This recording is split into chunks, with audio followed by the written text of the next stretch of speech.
자, 연산 법칙을 선생님도 엉터리로 공부를 했던 적이 있어. 그냥 어떤 수학 선생님이 문제만 막 풀어주시는 거야. 그래서 그 문제만 보고 이해도 안 가는데 문제를 외워야 된다고 생각하면서 공부를 했던 아주 어린 시절의 그런 기억이 있어요. 그때 선생님이 엄청 우습게 문제를 풀어놨던 그런 게 있었는데 그거는 조금 뒤에 연산법칙이 안 된 애들이 어떤 식으로 수학을 개판으로 푸는지 그 뒤에 설명하고요. 우선 우리는 제대로 배워보도록 하겠습니다. 자, 이 집합의 연산법칙은 교환법칙, 결합법칙, 분배법칙, 즉 수의 연산법칙도 커버하고 있기 때문에 얘를 잘 기억해두면 수의 연산법칙도 잘 정리할 수 있어. 자, 연산법칙에서 제일 중요한 건 뭐냐면 선생님들이 항상 놓치고 가는 부분이 이 부분이죠. 대상과 연산 종류를 세셔야 돼요. 이게 기본입니다. 집합의 연산법칙에서는 항상 대상과 연산 종류를 세셔야 돼요. 자, 무슨 얘기냐? 교환법칙이라는 개념은요.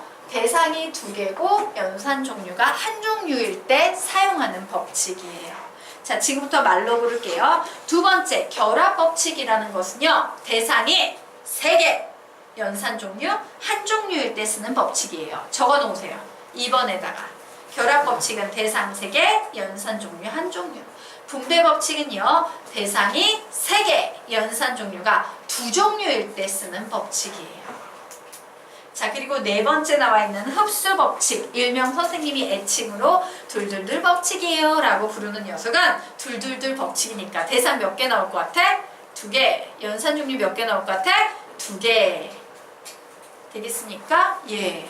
가만히 보니까 어때? 각 법칙마다 대상과 연산 종류가 좀 다르지. 맞아? 즉, 이 대상과 연산 종류를 셀 수 있는 힘이 있으면 문제를 딱 보자마자 얘 분배법칙 써야겠네? 얘는 흡수법칙 써야겠네? 교환법칙 써야겠네? 결합법칙 써야겠네? 라는 판단을 내리는 근거가 되는 거야. 알겠습니까? 자, 그러면 이제 교환법칙 들어가도록 하겠습니다. 자, 교환법칙은요, 집합, 수의 연산 이런 걸 막론하고 가장 기본 개념 패턴식으로 우리가 주로 A 오퍼레이션 B는 B 오퍼레이션 A라는 요런 식을 교환법칙의 대표적인 예로 사용해요. 그럼 교환법칙은 뭐냐면 되게 간단해. 이름 그대로야. 대상이 두 개이고 연산이 하나일 때 쓰는 건데 이 대상 두 개가 자리를 교환해도 등식이 성립한다. 교환법칙이에요. 자, 문장 읽어볼까? 시작! 자리를 교환해도 등식이 성립한다. 교환법칙. 한 번 더. 자리를 교환해도 등식이 성립한다. 교환법칙. 되겠습니까? 그래서 우리가 알고 있는 수에서 더하기나 곱하기를 좋은 연산 기호라고 부르는 이유는 뭐냐면 빼기나 나누기는 교환법칙이 성립 안 해요. 그런데 더하기나 곱하기는 교환법칙이 성립하기 때문에 좋은 기호인 거야. 알겠습니까? 그렇구나. A 플러스 B나 B 플러스 A나 같이. A 곱하기 B나 B 곱하기 A나 같이. 그런데 집합에서는 선생님이 누가 좋은 기호를 했어? 합집합, 교집합이 좋은 기호입니다 라고 했지. 좋은 기호인 이유예요. A 합집합 B나 B 합집합 A나 어때? A 합집합 B나 B 합집합 A나 모두 다 더한 거니까 똑같이요. 자, A 교집합 B나 B 교집합 A나 둘 다 공통 부분이니까 똑같이요. 그래서 오, 얘는 성립하네. 하지만 A 차집합 B를 계산하면은 여기, B 차집합 A를 계산하면 여기 같아 달라? 다르지요. A 빼기 B, B 빼기 A, A 나누기 B, B 나누기 A 모두 다 교환법칙 성립 안 하니까 나빠라고 얘기하는 거예요. 되겠죠? 그래서 교환법칙은 다시 요거 두 번만 읽고 한 번만 읽고 가자. 시작! A 합집합 B는 B 합집합 A, A 교집합 B는 B 교집합 A. 이렇게 대상이 몇 개? 두 개. 연산 종류 몇 종류? 한 종류일 때는 무슨 법칙이 가능하다? 교환법칙이 가능하다. 끝. 자, 이제 결합법칙 들어가도록 하겠습니다. 졸면 안 돼, 선생님 끝 이랬더니까 페이지 넘기면 곤란함. 자, 그러면 우리요 결합법칙 보도록 하겠습니다. 선생님이요 결합법칙은 대상 몇 개 필요하다 그랬어요? 3개, 연산 종류 한 종류입니다 라고 했죠? 그래서 이렇게 대상 3개 A, B, C, A, B, C 연산 종류는 오퍼레이션 하나만 나와 있을 때 결합법칙을 논할 수 있는 건데 결합법칙은 이거예요. A 오퍼레이션, B 오퍼레이션, C, A 오퍼레이션, B 오퍼레이션, C가 있는데 얘를 이렇게 결합하나 요렇게 결합하나 항상 등식이 성립한다. 이럴 때 결합 법칙이 성립한다 라고 얘기하는 겁니다. 문장 두 번만 읽으면 암기하자. 시작! 이렇게 결합하나 이렇게 결합하나 등식이 성립한다. 결합 법칙. 한 번 더. 이렇게 결합하나 이렇게 결합하나 등식이 성립한다. 결합 법칙. 그래서 마찬가지입니다. 더하기 결합 법칙 성립해요? 네. 곱하기 결합 법칙 성립해요? 네. 마찬가지로 합집합도 결합 법칙 성립하고요. 교집합도 결합 법칙 성립해요. 얘네들은 모두 다 어떤 그림이냐면 A, B, C 있으면 합집합은 둘 다 이런 그림이고 교집합은 어떤 그림이야? 요 중간에만 색칠해지는 둘 다 이런 그림이 나오는 거야. 알겠습니까? 반면에 차집합은 결합 법칙 성립하지 않아요. 실제 그림 그려보겠습니다. A에서 B를 빼래. 오우씨, A에서 B를 빼면 이런 그림이네? 거기서 또 C를 빼래. C 또 빼면은 이렇게 지워줘야 되니까 얘는 이런 그림 나오지. 자, 요 녀석 계산해 보겠습니다. A라는 녀석이 있었는데요. 여기에서 B 차집합 C라는 B에서 C를 뺀 요 부분을 어떻게 하래? 빼버리래. 그래서 요 빨간 부분만 선생님이 이제 빼버린다고 열심히 지웠어. 그랬더니 그림이 이렇게 나오네. 같은 그림, 다른 그림, 다른 그림 나와요. 그렇기 때문에 결합법칙 성립한다, 안 한다? 안 한다. 결합법칙 성립 안 하는 차집합은 나쁜 기호다예요. 되겠습니까? 네. 자, 그러면 이제 분배 법칙 들어가도록 하겠습니다. 사실요, 연산 법칙 중에서 제일 학생들이 어려워하는 법칙이 분배 법칙입니다. 자, 분배 법칙은 대상 몇 개? 3개. 연산 종류 몇 종류? 2종류일 때 쓰는 겁니다. 자, 얘기 한번 해보자. A 곱하기 B 더하기 C가 있을 때 분배 법칙이라는 건 뭐냐면요. 대상하고요. 여기에 보이는 연산 기호까지 같이 얘한테 한번 분배해주고 얘한테 한번 분배해주는 기호야. 그럼 어떻게 되겠어요? 시작! A 곱하기 B 더하기 A 곱하기 C. 이게 바로 분배 법칙이에요. 그래서 교환 법칙이나 결합 법칙은 서로 바꿔도 사이즈의 변화가 없는데 교환 법칙은 어때? 작은 식이 늘어나기도 하고 늘어난 식이 줄어들기도 하는 거예요. 자, 이 분배 법칙은 대상 몇 개? 3개. 연산 종류 몇 종류? 2종류일 때 쓴다요. 그런데 대부분의 애들이 뭘 잘하냐면 늘리는 건 되게 잘한다. 근데 사실은 출제자들은 뭘 좋아해? 줄일 수 있느냐를 보는 경우가 되게 많아요. 자, 그래서 지금부터 역으로 줄이는 방법에 대해서 설명드리도록 하겠습니다. 만약에 문제가 이런 식으로 나오면 우리는 와우! 대상 ABC 3개, 연산 종류 2개네? 분배 법칙 써야겠네? 라고 해서 이렇게 늘릴 수 있지. 맞아? 그런데 만약에 문제가 역으로 이렇게 나왔을 때도 판단은 똑같아요. 대상은 A랑 B랑 C랑 몇 개야? 3개. 연산 종류 몇 종류 나왔어? 곱하기랑 더하기 2종류 나왔지. 오, 무슨 법칙 써야 돼? 분배 법칙 써야 돼. 근데 좀 사이즈가 빵빵하게 늘어나 있네? 줄여줘야지. 줄여질 때는 어떻게 하시면 되냐면요. 공통 부분만 이렇게 표시해서 공통 부분만 한번 쓴 후에 나머지 찌끄레기 부분을 그냥 뒤에다 붙여주시면 되는 거예요. 이게 분배 법칙을 줄이는 방법이야. 되겠습니까? 여기까지 됐지. 자, 그러면 우리 한번 보도록 하겠습니다.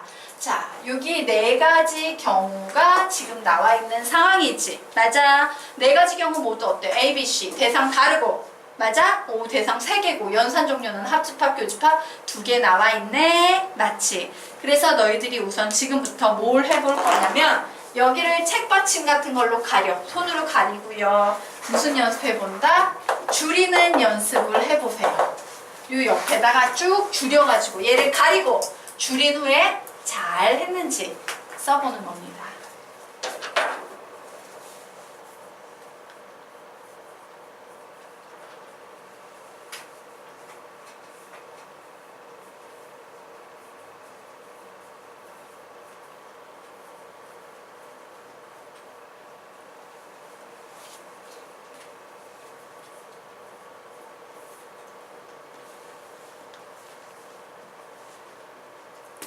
그리고 답 맞췄지?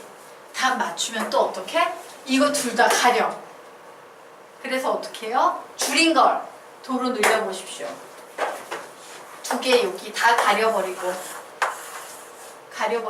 다시 줄인 걸 늘려보시기 바랍니다.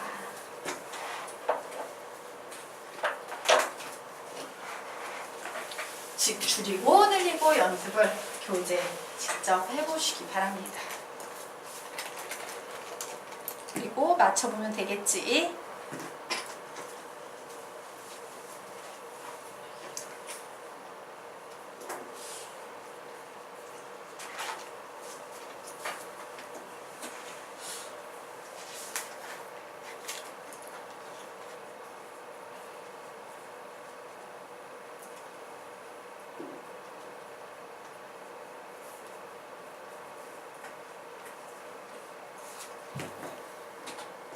그리고 고를 다시 두 줄 가리고 늘려보셔야 돼요. 두 줄 가리고 다시 두 줄 가리고 줄여둔 걸 다시 늘려보는 겁니다. 다영이 글씨 좀 더 이쁘게 써야 돼. 네.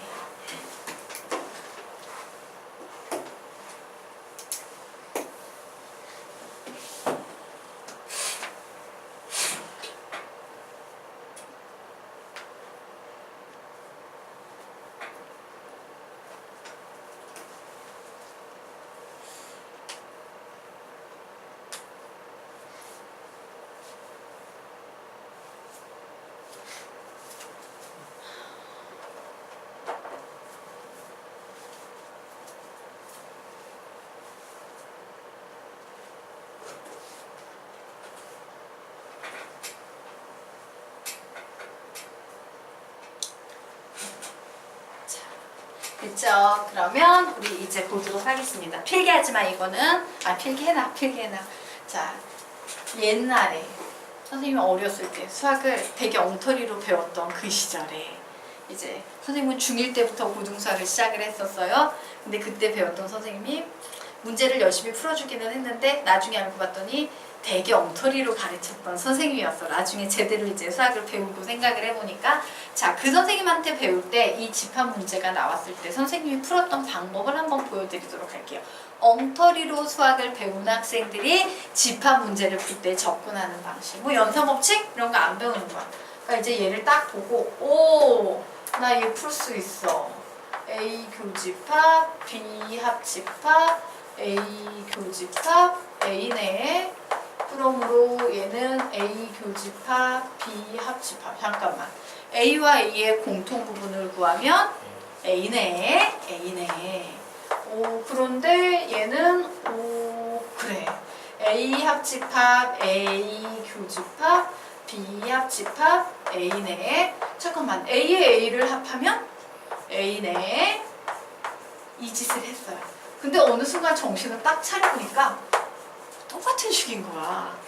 그러면서 이제 무슨 생각을 하겠어? 에이 안 되겠다. 잘 모르겠다. 벤 다이어그램으로 풀어봐야겠다. 이래가지고 연산하다가 뜬금없이 그림 그려놓고 하는 거야. A하고 B 합집합 A. 오, B 합집합 A면 전체인데 얘하고 A의 교집합? 어머, 그럼 얘는 A네. 이러면서 뒤에 결론을 하나 내리는 거지. 그래, 역시 집합에서는 벤 다이어그램이 짱이야. 이런 결론을 내렸던 적이 있어요. 그래서 벤 다이어그램에 한참 빠져 있었던 적이 있었어요. 근데 그게 어느 순간 안 통하기 시작하는 문제들이 나온다는 걸 깨닫기 시작한 거야. 그리고 나서 선생님은 바꿨어요. 개념을 좀 가르치는 선생님으로 바꿔서 이제 연산법칙이라는 걸 배우게 된 겁니다.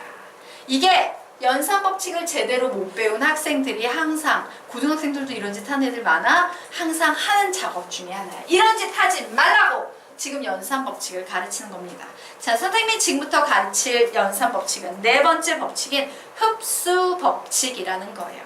근데 선생님이 애칭을 붙였어. 둘둘둘 법칙. 자, 왜 둘둘둘 법칙이라고 제목을 붙였냐? 집합에서 연산이 두 종류 나오고 대상도 두 종류 나오면 두 번 나온 것이 항상 답이다. 둘이기 때문이에요.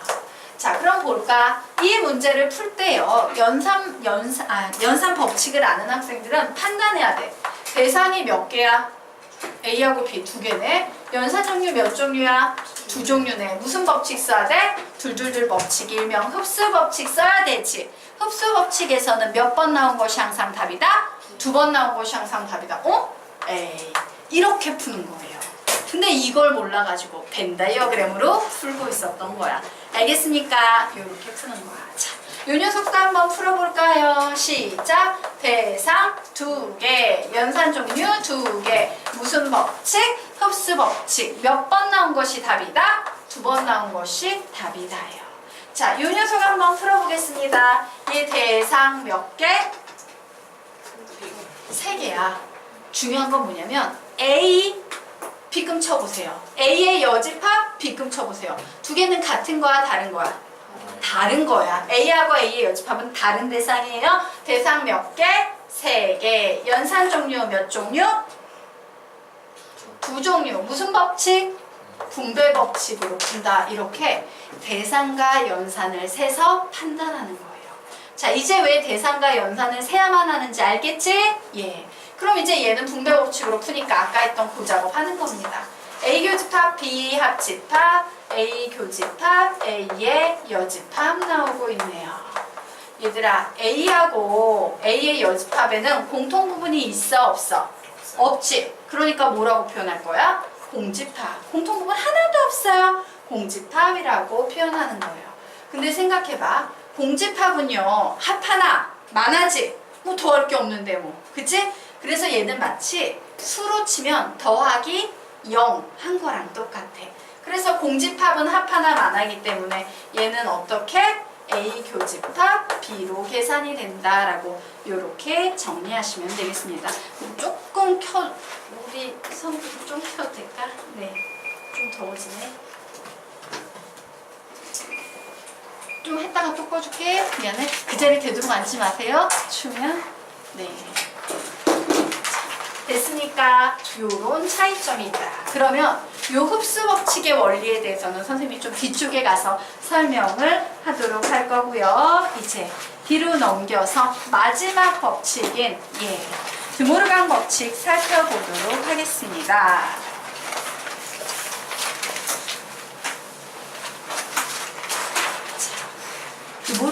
드모르간 법칙. 드모르간 법칙.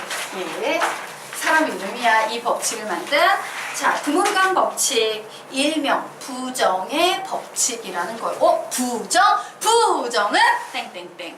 부정은 오늘 배웠는데 부정은 여집합. 기억나십니까? 자, 우리가 지금까지 배웠던 교환 법칙, 결합 법칙, 분배 법칙, 흡수 법칙에 등장하는 애들을 보면 합집합하고요, 교집합만 등장하고 있어. 맞지? 근데 우리는 이제 차집합하고 여집합 2개가 남아있는데 차집합은 없습니다 라고 선생님이 이미 얘기했지? 그러면 이제 뭐만 남아? 여집합만 남지? 그 여집합을 해결하기 위해서 만들어진 집합의 연산 법칙이에요. 자, 그런데 이 드모르간 법칙을 또 되게 사람들이 개떡같이 가르쳐. 말 그대로 개떡이야.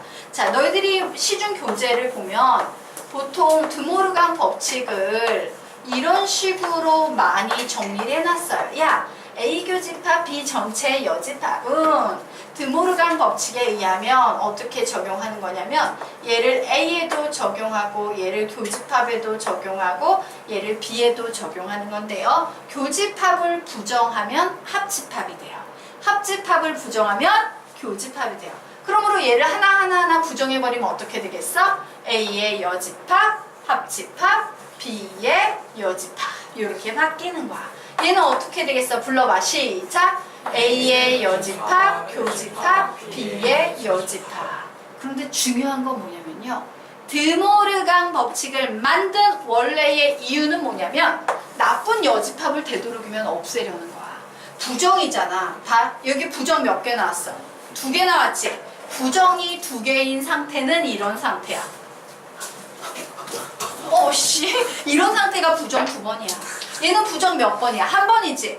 얘는 적어도 부정을 해도 요런 상태란 말이야. 알겠습니까? 둘 중에 누가 당연히 더 어렵겠어? 부정이 많은 이쪽이 더 어려워요. 우리 확인사살 한번 해보도록 하겠습니다. 요 녀석을 그림으로 그리십시오 라고 하면 A 합집합 B가 아니다지. A 합집합 B가 아닌 영역. 어떤 영역이에요? A 합집합 B가 아니다 이러면 그냥 여기 색칠이 돼. 이게 요 첫 번째 그림이야. 자, 요 그림 한번 보도록 할게요. A 있고 B가 있으면 얘는 뭐야? A의 여집합과 B의 여집합의 공통 부분? 아씨 힘들다. 그래, A의 여집합 이렇게 됐어. 오, 이제 B의 여집합? 그래, B의 여집합을 그림으로 그리면 이렇게 됐어. 그거에 뭐? 아, 공통 부분이니까 B금 두 번 친 부분이네. 아, 그러므로 얘를 지우면 되겠구나 라고 해서 요 그림과 똑같은 그림이 나오긴 하지. 근데 어때? 얘는 막바로 나오는데 얘는 훨씬 힘들게 나오고 있지. 이게 나쁘다라는 얘기예요. 여집합이나 차집합은 많으면 많을수록 나쁘다 좋다? 나쁘다요. 근데 시중 교재는 이렇게 자꾸만 얘기를 해. 그러면 뭐야? 좋은 식을 나쁘게 바꾸는 방향으로 자꾸 가르치고 있는 거지. 그래서 여기에서 하는 말, 거꾸로 공식 적용이 중요해요. 많은 녀석을 줄이게끔 연습하는 것이 드모르간 법칙에서는 훨씬 중요하다라는 얘기야. 그래서 우리는요, 거꾸로 배우도록 하겠습니다. 일반적인 시중 교재와. 자, 우선 첫 번째 들어갑니다.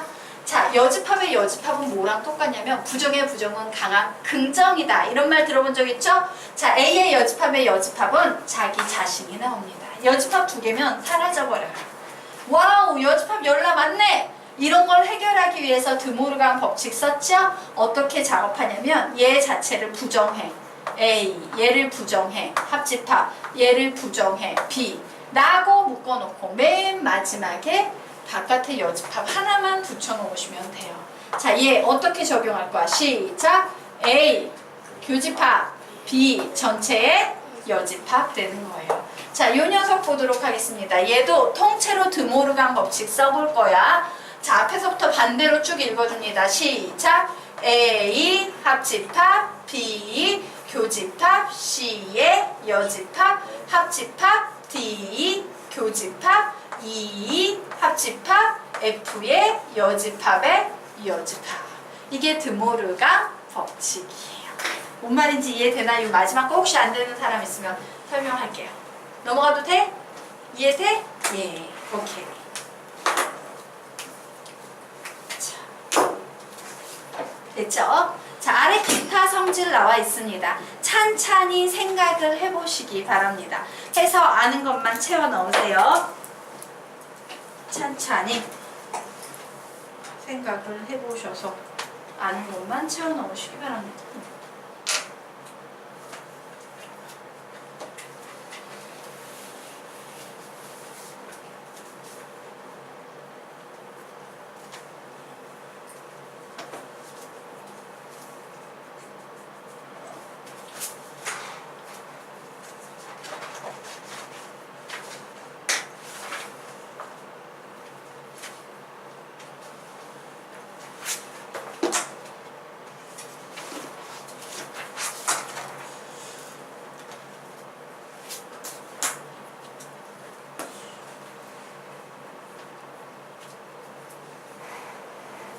집합 배운 적 한 번 있죠?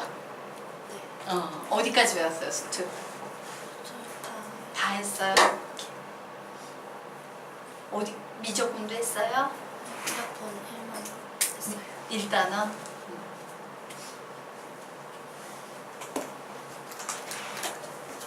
자, 그러면 우리 같이 한번 해보도록 하겠습니다. 자, 첫 번째, 공집합은 합 하나 많아라 그랬지. 공집합은 합 하나 많으니까 얘 뭐 나오겠습니까? A예요. 자, 공집합과의 공통 부분을 찾아내요. 공집합은 아무것도 없는데 걔와 공통 부분 찾으면 나올 거 있어 없어? 없죠. 그래서 얘는 뭡니까? 공집합 되겠습니다. 자, 전체 집합을 부정하면, 전체를 부정하면 아무것도 없는 거지. 그래서 얘는 뭐다? 공집합 되겠습니다. 공집합을 부정하면 뭐가 나올까요? 전체 집합 되겠습니다. 여집합의 여집합은 자기 자신 되겠습니다. 자, 여기로 들어가 볼까요? A라는 집합과 전체 집합의 합집합을 구할 거야. 전부 다 합하는 거. 뭐만 남습니까? 전체 집합만 남겠죠. A라는 집합과 전체 집합의 공통 부분만 구할 거예요. 뭐만 남습니까? A만 남게 되겠네요. A와 A의 여집합의 합집합을 구하면 전체 집합 되겠죠. A와 A의 여집합의 교집합, 공통 부분을 구하면 공집합. 이게요, 자유자재로 딱딱딱 나올 때까지 좀 훈련을 해두셔야 되겠습니다. 자, 그러면 이제 다음으로 넘어가겠습니다. 자, 집합 파트에서요, 가장 높은 출제율을 자랑하는 두 집합의 관계에 대해서 배워보도록 하겠습니다. 선생님이 이런 얘기를 했다. 가장 높은 출제율을 자랑하는. 그러면서 가장 어려운 파트 중에 하나이기도 해요. 자, 그러면 볼까요? 지금 두 집합의 관계를 봤더니 네 가지 관계에 대해서 언급을 선생님이 하고 있습니다. 포함관계, 서로소관계, 상등관계, 일반관계예요. 맞습니까? 사실 일반관계가 가장 노멀한 관계야. 두 개의 집합이 있는데 적당한 차이점도 있고 적당한 공통점도 있고 뭐 인생사가 다 적당한 차이와 공통점으로 이루어진 거지. 반면에 상등관계는 좀 섬찟한 관계야. 인간으로 치자면 내가 여기 이렇게 있는데 나랑 똑같은 애가, 진짜 똑같은 애가 한 명 더 있는 거야. 끔찍하지 않니? 어쨌든 그렇게 둘 다 완전히 똑같은 관계, 공통점만으로 이루어진 관계가 상등관계예요. 자, 서로소관계라는 건 뭐야? 인간으로 치자면 하나의 공통점도 없는 거야. 나는 인간인데 너는 인간이 아니구나, 뭐 이런 거 있잖아? 맞아요? 완전히 전혀 일말의 공통점도 없는 서로소 관계, 완전히 뚝 떨어져 있는 두 개의 집합을 우리는 서로소 관계라고 하고요. 포함 관계라는 것은 A가 B에 포함되거나 B가 A에 포함된 그와 같은 그림이 나와요. 그러면 묻자. 이 포함 관계, 서로소 관계, 상등 관계, 일반 관계 중에서 가장 시험에 많이 출제가 되는 부분은 무슨 관계일까? 포함 관계예요. 절대 시험에 안 나오는 관계는 무슨 관계일까? 일반 관계예요. 자, 그 이유를 설명드리도록 할게요. 일반 관계 옆에 봤더니 아무 말도 적혀있지 않지? 맞아? 일반 관계에 대해서 딱히 수학적으로 표현하는 방식이 없는 거야. 수학적으로 표현하는 방식이 없는데 그게 어떻게 시험 문제가 되겠어? 반면에 옆에 나와 있는 글자들을 보니까 포함관계에 제일 많은 내용이 들어있지? 즉 포함관계를 표현하는 표현이 무지 다양하게 많은 거야. 원체 그 다양한 표현들이 너무 많다 보니까 출제하시는 분들이 그 중에 입맛대로 골라서 내기 좋지? 그래가지고 포함관계가 가장 시험에 많이 출제가 되는 거예요. 알겠습니까? 예, 그래서 어쨌든 두 집합의 관계를 묻는 문제가 나오면 포함, 서로소, 상등 이 세 가지 중에 하나다. 그리고 주로 정답이 많이 나오는 것은 포함관계나 상등관계도 곧잘 나와요. 예, 그런 것들이 많이 나온다라는 거 알아두는 상태에서 지금부터 포함관계 가르칠 거예요. 되게 어려운 파트예요. 집합 수업을 보통 한 번 들은 학생들은 이 파트에서 선생님이 중요하다고 하는 얘기가 왜 중요한지 인지를 못하고 넘어가. 그런데 한 번 수업을 듣고 문제집을 힘들게 풀고 난 다음에 다시 수업을 그때 들으면 막 안 들리던 얘기가 들리는 그런 파트 중에 하나야. 잘 들으시기 바랍니다. 자, A가 B에 포함된다라는 이런 상황이 있어요. 엄청 쉬운 상황이지. 우리가 너무나도 잘 알고 있는 부분 집합을 이용했어요. 그런데 중요한 건 고등수학에서는 이렇게 유치한 표현은 쓴다 안 쓴다? 안 쓰는 거야. 똑같은 이 A가 B에 포함된다라는 얘기를 하려고 하는데 얘를 안 쓰고 이런 포함관계와 전혀 상관이 없어 보이는 다양한 표현들을 사용한다라는 거예요. 알겠습니까? 다양한 표현들을 이렇게 사용한다. 자, 그러면 보도록 하겠습니다. 여기에다 이렇게 적어 놓으세요. 여기에 보면 둘 중에 하나가 그대로 톡 튀어나왔지. 둘 중에 하나가 그대로 톡 튀어나왔지. 그래서 이렇게 적어 놓습니다. 많이 나오는 표현이니까 문장을 외워두세요. 둘 중 하나가 그대로 나오면 일단 포함관계 있다 라는 이 문장을 좀 기억해 두시기 바랍니다. 둘 중 하나가 그대로 나오면 일단 포함한 게 있다라고 너희들이 캐치를 해야 돼. 자, 무슨 얘기냐? 얘는 개념이야. 개념이니까 되게 심플하게 나와 있는 거야. 실제 너희들이 문제를 풀 때는 예를 들면 이런 식으로 문제가 나올 수 있어요. A 차집합 B 합집합 C는 C다. 이런 패턴의 문제가 나올 수 있다야. 그러면 이 표현을 봐도 너희는 똑같은 생각이 된다. 와우! 둘 중 하나가 그대로 나오면 일단